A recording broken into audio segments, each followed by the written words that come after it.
The territorial surveyor stood at the base of a sandstone cliff, looked up at the woman hauling lumber up a rope ladder, and told her she was building the most dangerous dwelling he'd seen in 15 years of frontier work. He wasn't alone. By October, every rancher within 30 miles was talking about the widow who'd lost her senses, building a house hanging off a cliff face with her young daughter. They called it everything from suicide to child endangerment. Some laughed. Others prepared for the inevitable tragedy. But when January's blizzard buried the valley under 6 feet of snow and temperatures dropped to 25 below zero, something impossible happened inside that cliff alcove. Warmth radiating from hidden chambers. Natural protection from wind that destroyed every ground structure. And secrets that would change everything the territory thought it knew about survival and the land itself. Today, you'll understand why the most mocked dwelling became the most studied structure in Utah territory, and how a shelter everyone dismissed as madness saved lives through both its position and what lay hidden within its walls. Catherine Ross stood at the base of a towering sandstone cliff in September 1888, holding her daughter's hand and looking up at the natural alcove her husband had shown her 3 years earlier, before the fever took him and left her with an 8-year-old child, a wagon, and a land deed to 20 acres of what everyone called worthless cliff country. She was 28 years old, educated at a normal school in Boston before marrying a geologist who'd brought her west, and she understood something the ranchers and settlers didn't. Her husband had chosen this land not despite the cliffs, but because of them.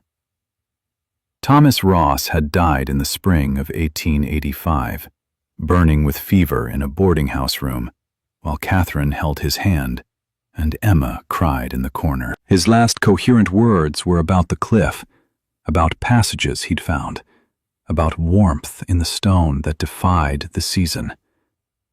The doctor had dismissed it as delirium. Catherine had written every word in her notebook, understanding that dying men sometimes see most clearly what they'd spent their lives seeking.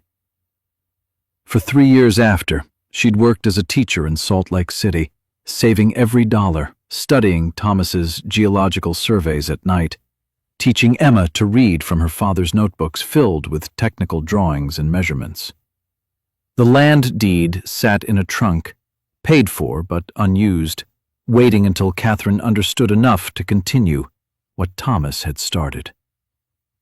The alcove was massive, carved by wind and water over millennia, a natural shelter 40 feet deep, 60 feet wide, and 20 feet high at its center, positioned 70 feet above the valley floor. The sandstone overhang created a protective ceiling. The back wall curved inward, offering protection from the elements. And her husband's geological surveys, the notebooks he'd left her, indicated something else. Thermal vents in the rock, ancient passages, chambers that maintained stable temperatures year-round. He'd died before he could explore them fully. Catherine had decided to build where he'd dreamed and discover what he'd only theorized. Her daughter Emma, 8 years old and already accustomed to being different, looked up at the cliff and asked the practical question. "How do we get up there?" Catherine smiled. "We build a ladder. Then we build stairs. Then we build a home." The criticism started before she'd even purchased rope. Frank Dalton, who owned the largest ranch in the valley, came to her boarding room in town and spoke with the blunt concern of a man who'd seen too many frontier deaths. "Mrs. Ross, that cliff is a death trap. One slip and you'll kill yourself and that child. You've got a teaching certificate. Work in town, live like a civilized person." Catherine thanked him for the concern and bought 200 feet of rope, lumber, tools, and pulleys with the last of her savings. Malcolm Chen, the territorial surveyor who'd filed her claim, found her at the cliff base 2 days later. She was rigging a rope ladder, testing knots, preparing to climb. He watched her check each connection with the precision of someone who understood that mistakes had consequences. "You know what you're doing with those knots," he observed. "My husband taught me," Catherine said. "He was particular about rope work, climbing safety. He spent 3 years studying this cliff." Chen looked up at the alcove. "What makes it worth dying for?" Catherine met his eyes. "I'm not planning to die. I'm planning to survive better than anyone in this valley." Chen was quiet for a moment. He was 42, half Chinese, raised in California mining camps where his father had worked as an engineer, and he'd learned that the people most likely to succeed on the frontier were the ones everyone called crazy until proven right. "You'll need help," he said. "I can't pay," Catherine replied. "I'm not asking for pay," Chen said. "I'm asking if you need help."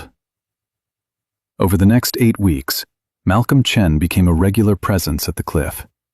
He helped Catherine rig a pulley system to haul materials up the rope ladder, engineering a counterweight mechanism that allowed her to lift 100-pound loads alone when he wasn't there. He climbed with her to the alcove, inspected its structure, and admitted that the geology was sound. The sandstone overhang had stood for thousands of years and would stand for thousands more.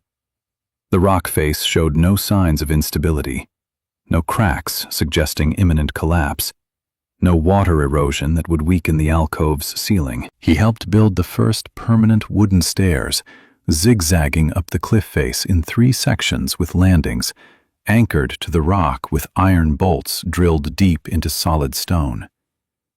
Each bolt hole required an hour of careful drilling with hand tools, angling into the sandstone at precise depths to ensure maximum holding strength. They tested each anchor with weighted loads before trusting human weight to them. The work took 3 weeks of Sundays, dangerous and precise. Catherine learned to drill while hanging from ropes, to trust her knots, to calculate load-bearing requirements for stairs that would carry supplies, furniture, everything needed for life 70 feet above the ground. Emma helped where she could, learning knots from Chen's patient instruction, organizing tools in order of use, understanding through observation that survival sometimes required building what others called impossible.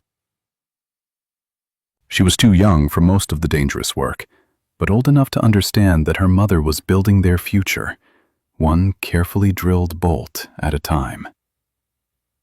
The town's opinion calcified quickly. At the general store, women whispered loudly enough for Catherine to hear. "Building on a cliff with a child. Unnatural. If her husband could see this madness, he'd be ashamed." At the land office, men made bets on how long before the wind blew her structure off the rock, or before she fell and orphaned her daughter. The only defender was Chen, who quietly told anyone who asked that Mrs. Ross understood geology better than most men with surveying degrees, and that her husband had been one of the finest geologists he'd known. This earned him mockery too. "The Chinaman's defending her because he's courting her," someone said at the saloon. Chen ignored it and continued helping every Sunday, his only day free from surveying work. By late October, the basic structure was complete. Catherine had built a wooden platform extending from the alcove floor, creating usable space.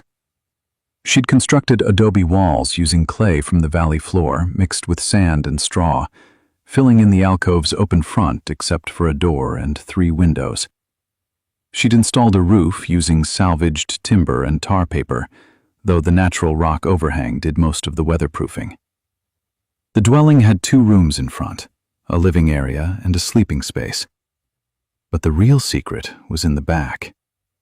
Catherine had found what her husband's notebooks predicted: natural passages extending into the cliff, chambers carved by ancient water, and vents that released warm air year-round. She explored carefully with rope, lanterns, and her daughter waiting at safe distances, marking each passage on hand-drawn maps that matched Thomas's sketches with eerie accuracy. He'd been right. Everything he'd theorized existed exactly where he'd predicted it would be. The main passage led to a large chamber 30 feet into the cliff, where the air was noticeably warmer than outside, where the rock walls radiated gentle heat, and where her husband's notes indicated geothermal activity far below heated the stone. The chamber was roughly circular, 20 feet across, with a ceiling that curved naturally like a dome. The walls were smooth, polished by ancient water that no longer flowed here. The temperature, measured carefully with a thermometer, held steady at 67 degrees, regardless of outside conditions. She tested this over 2 weeks in late October, recording measurements morning and night, watching outside temperatures drop from 60 degrees to 35 degrees, while the chamber never varied more than 2 degrees. The implications were staggering. This wasn't just shelter. It was a natural heating system that required no fuel, no maintenance, no human effort beyond accessing it. Thomas had known. He'd died before he could prove it, but he'd known. She built a door to this chamber and kept it locked. The town didn't need to know about it yet. Emma was the first to understand what the chamber meant. She stood in its warmth in early November, when outside temperatures had dropped to freezing, and asked, "Is this why Papa wanted to build here?" "Yes," Catherine said. "This is why." By December, Catherine and Emma had moved in completely. The front rooms were cozy, heated by a small iron stove that required far less wood than traditional cabins, because the back chambers radiated warmth through the shared walls. The windows captured southern sun. The alcove protected them from wind. The elevated position meant no snow accumulation at their door, no flooding, no ground moisture. Malcolm Chen visited on a Sunday in mid-December, climbing the stairs with a smoked ham as a gift. Catherine made coffee, and they sat at her small table while Emma drew pictures by the window. "How warm does that back chamber stay?" Chen asked quietly. Catherine had been expecting this question. He was an engineer. He understood thermodynamics. "About 65 degrees, she said, year-round." Chen looked at the door to the passage. Geothermal. Yes. He was quiet for a long moment. That's why he bought this land. That's why. Chen smiled slightly. "Everyone thinks you're crazy. You're actually the most practical person in the territory." Catherine felt something shift in that moment, something that had been building over weeks of shared work and mutual respect. "Malcolm, why do you help me?" Chen looked at her directly. "Because my father died in a mine collapse when I was 12, and my mother raised me alone in a mining camp where everyone said a Chinese widow couldn't survive. She survived by being smarter than everyone who doubted her. You remind me of her. And because I stopped feeling alone when I started climbing this cliff." Catherine understood what he was carefully not saying directly. The frontier had rules about widows and courtship, about propriety and waiting periods. But it also had a simpler rule. People who survived together sometimes built something more than friendship. "I'm glad you come here," she said. Emma looked up from her drawing and asked with 8-year-old directness, "Mr. Chen, are you going to be my new papa?" Malcolm looked stunned. Catherine felt her face flush. "Emma, that's not... It's complicated," Catherine said. "Why?" Emma asked. "He helps us. He's kind.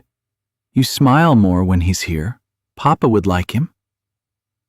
Out of the mouths of children came truth that adults spent months dancing around. Malcolm recovered first. "Emma, that would be something your mother and I would need to discuss carefully," he said. "But I'd be honored to be your friend. Is that enough for now?" Emma considered this seriously. "For now," she agreed. The first serious test came in early January 1889. A massive blizzard rolled down from the north, visible for hours as a dark wall advancing across the desert, dropping temperatures to 25 below zero and burying the valley under 6 feet of snow in 3 days. Wind gusts reached 60 miles per hour, strong enough to pick up a grown man, strong enough to tear roofs from buildings not properly secured. The sound was apocalyptic, a constant roar that made conversation impossible even indoors. Every structure in the valley fought for survival. The Dalton Ranch lost 2 outbuildings when wind tore the roofs off, despite being weighted with stones and anchored with iron cables. 3 families in the settlement had to abandon their cabins when chimneys collapsed from ice buildup, or when fires became too dangerous to maintain in the violent wind that created backdrafts down flues. The Morrison family barely escaped when a chimney fire spread to their roof timbers. Everyone who could move sheltered together in the church and the general store, burning furniture when wood supplies ran low, huddling in the center of rooms away from walls that leaked cold through every gap, praying the storm would break before someone froze, or before the buildings themselves failed. Children cried from the cold, despite being wrapped in every blanket families owned. Adults took shifts, staying awake to keep fires burning, to watch for structural failures, to ensure no one in their groups succumbed to the insidious sleep that came with severe cold. It was the kind of storm that killed people, that tested every decision made in preparation, that separated the lucky from the dead. Catherine and Emma sat in their cliff dwelling, completely protected, experiencing the storm as distant drama rather than immediate threat. The alcove blocked the wind entirely, the massive sandstone overhang deflecting gusts that would have torn their structure apart if exposed. They could hear the wind, a constant roar echoing through the valley below, but felt only occasional gentle breezes that found their way into the protected space. Snow fell in thick curtains beyond their platform, visible through the windows, accumulating in deep drifts on the valley floor, but none reached their elevated position. The wind patterns kept their platform swept clear. The back chamber's warmth radiated through the walls, supplemented by a small fire in the iron stove that Catherine fed twice daily with carefully rationed wood. She'd prepared well, stacking cords of wood in the protected alcove where it stayed dry, but she barely needed it. Interior temperature held at 62 degrees with minimal burning. They had food, dried goods purchased in bulk, smoked meat hanging in the coolest part of the front room, and water from melted snow collected in barrels positioned to catch runoff from the alcove ceiling. They had books borrowed from a Salt Lake City library, a luxury Catherine had insisted on despite the cost. Emma played with a wooden doll Malcolm had carved for her, a detailed piece showing hours of careful work, moving it through elaborate scenarios on the floor while her mother read aloud from adventure novels. Catherine read her husband's notebooks, studying the passages he'd mapped, the thermal measurements he'd recorded, the geological wonders he'd begun to understand. At night, they slept warm under wool blankets in their elevated home, while the valley below fought for survival 70 feet beneath them. The contrast was absolute and vindication of every choice Catherine had made. On the 3rd night, Catherine opened the door to the back chamber and took Emma inside to show her something. Deep in the passage, in a side chamber she had explored carefully, water seeped from the rock at a steady temperature of 58 degrees. Not hot, but warm enough to never freeze. A reliable water source year-round, independent of snow or rain or drought. "This is what makes this place special," Catherine told her daughter. "The cliff isn't just shelter. It's alive with heat from deep in the earth. It provides what we need." Emma touched the warm stone walls with wonder. "Did Papa know about this?" "He suspected," Catherine said. "He didn't have time to prove it. We're proving it now." The storm broke on January 12th. As people emerged from emergency shelters and assessed damage, word spread about an impossible observation: smoke rising from the cliff dwelling. The widow and child had stayed in the cliff through the worst blizzard in 20 years. Frank Dalton rode out to the cliff base as soon as the snow allowed travel. He called up to Catherine, who appeared on her platform wrapped in a shawl, looking comfortable and rested. "You survived," Dalton called up, clearly surprised. "We're quite well," Catherine replied. "How is the valley?" Dalton explained the damage, the cold, the families who'd nearly frozen despite burning everything they could find for heat. His voice carried confusion and something like respect. "How did you stay warm?" "The cliff provides," Catherine said simply. Dalton rode back to town and told people what he'd seen. The impossible had happened. The cliff dwelling hadn't just survived, it had thrived. By February, curiosity overcame skepticism. Malcolm Chen brought the territorial governor's representative, who was touring to assess storm damage. Catherine showed them the front rooms, explained the passive solar through the windows, the wind protection from the alcove, the minimal heating requirements. And then, because they'd proven themselves trustworthy, she showed them the back chamber. The representative stood in the warm passage, felt the heated stone, understood immediately what it meant. "This is a natural resource," he said quietly. "Geothermal heat, stable temperature year-round." "Mrs. Ross, do you understand the implications?" "My husband did," Catherine said. "That's why he bought this land." "How deep do the passages go?" "We don't know yet," Catherine admitted. "I've explored perhaps 200 feet safely. The passages extend further. There are chambers I haven't reached." The representative looked at Chen. "This needs to be surveyed properly, mapped, documented." Chen nodded. "I've been suggesting that. Catherine has the best claim to this resource, but it should be understood scientifically." Within a week, the territorial government offered Catherine a contract. She would allow Chen to conduct official surveys of the passages in exchange for clear title to all geothermal resources discovered on her land. She agreed. The surveys began in March and continued through spring.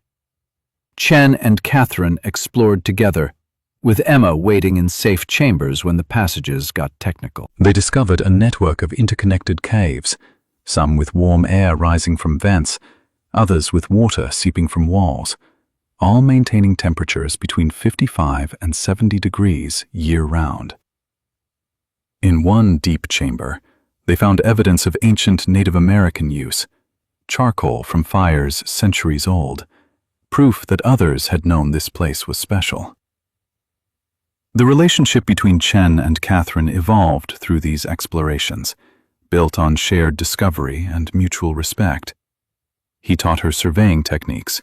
She taught him her husband's geological theories.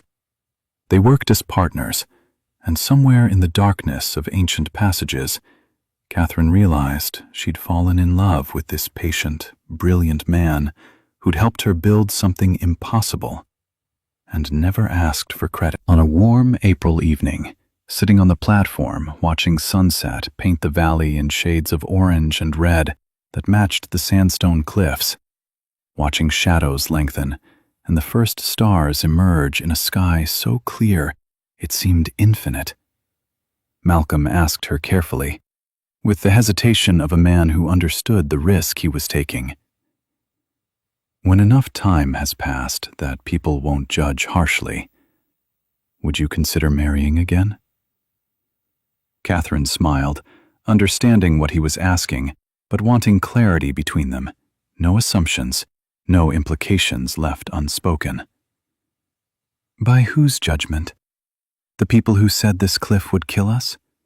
The people who predicted we'd fall or freeze or fail? Their judgment doesn't concern me anymore, Malcolm.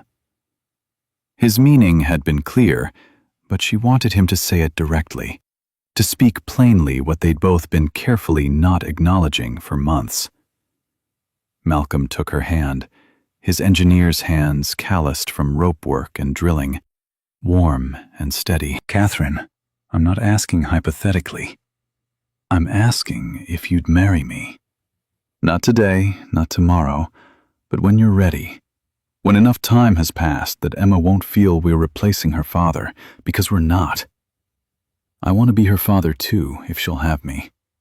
I want to build a life with you in this impossible place, and see what else we can discover together. I want to explore the deep passages and document what your husband theorized, and teach Emma everything I know about surveying and engineering. I want to wake up in this cliff dwelling and work beside you and grow old watching sunsets from this platform. If you'll have me. Catherine said yes without hesitation. The frontier didn't allow for long courtships when survival depended on partnership. Emma, listening through the window as children often did when adults thought them occupied, cheered loud enough to echo off the sandstone walls. They married in June 1889, quietly in town with Emma as witness. The town's reaction was mixed, some approving, others scandalized that a widow had remarried so quickly and to a Chinese surveyor. Catherine and Malcolm ignored both approval and scandal with equal disinterest. They were too busy working. By autumn, the cliff dwelling had become a destination for curious minds rather than skeptical mockery. Territorial geologists came to study the passages, measuring temperatures at different depths, analyzing the rock composition, trying to understand the heat source that kept the chambers warm. A professor from the University of Utah spent 3 days mapping the ventilation system, discovering that warm air rose through natural chimneys in the rock, while cool air was drawn in through lower passages, creating a self-regulating circulation that required no human intervention. A mining company offered to buy the land for geothermal exploitation, proposing to drill deep wells and extract heat commercially. Catherine refused. This wasn't a resource to be extracted and exhausted, she explained. It was a natural system to be understood and used sustainably. Instead, she and Malcolm developed it carefully, with Emma's help as she grew old enough to understand the principles they were applying. They built a second dwelling in the alcove, connected to the first by a covered walkway, specifically for guests and researchers who wanted to study the geothermal system. The second dwelling was intentionally simpler, designed to demonstrate how little was actually needed when natural advantages were properly utilized. They installed a system to pipe warm air from the back chambers through the living spaces, using sheet metal ducts and natural convection, creating the most efficient heating system in the territory without using a single piece of mechanical equipment. Malcolm engineered it with elegant simplicity. Warm air rises, cold air sinks, and properly positioned vents harness this natural movement. They began growing vegetables in a small greenhouse built at the alcove entrance, using warm air from the vents piped underneath growing beds to extend the growing season into winter. By December, they were harvesting lettuce and radishes while snow covered the valley below. Emma, now 11 years old and helping with every project, suggested they try tomatoes. They did, and succeeded, producing ripe fruit in February that should have been impossible at their latitude and elevation. The skeptics never apologized. Frank Dalton simply stopped making jokes and started asking questions. The territorial governor visited and left impressed. The cliff dwelling appeared in geological surveys as an example of practical geothermal application using natural formations. Emma grew up climbing passages with a rope around her waist and a lantern in her hand, learning geology from her stepfather, who taught her to read rock layers like pages in a book. Understanding engineering from her mother, who showed her that mathematics and physics weren't abstract concepts, but tools for building impossible things. She became the kind of person who looked at challenges and asked how rather than why not, who saw cliffs not as barriers but as opportunities, who understood that the best solutions often came from working with nature's systems rather than fighting them. At 16, she surveyed a passage her parents had marked as too dangerous, finding it stable and discovering 2 new chambers beyond. At 20, she wrote a paper on geothermal residential design that was published in a territorial engineering journal. She never forgot that her childhood home had been built by a widow everyone mocked, heated by chambers everyone said were worthless, and proven successful by mathematics that didn't care about social convention or gender expectations. In 1903, a university professor wrote a paper on vernacular geothermal architecture in Utah Territory.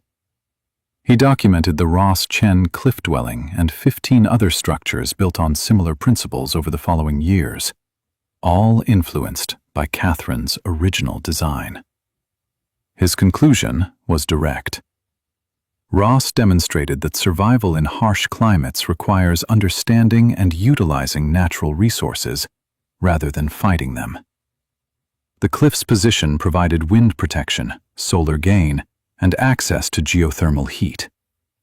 These advantages, combined with sound engineering, created a structure that outperformed conventional buildings at a fraction of the fuel cost. Adoption of similar techniques across the territory reduced winter fuel consumption by an estimated 40% in areas with appropriate geological features.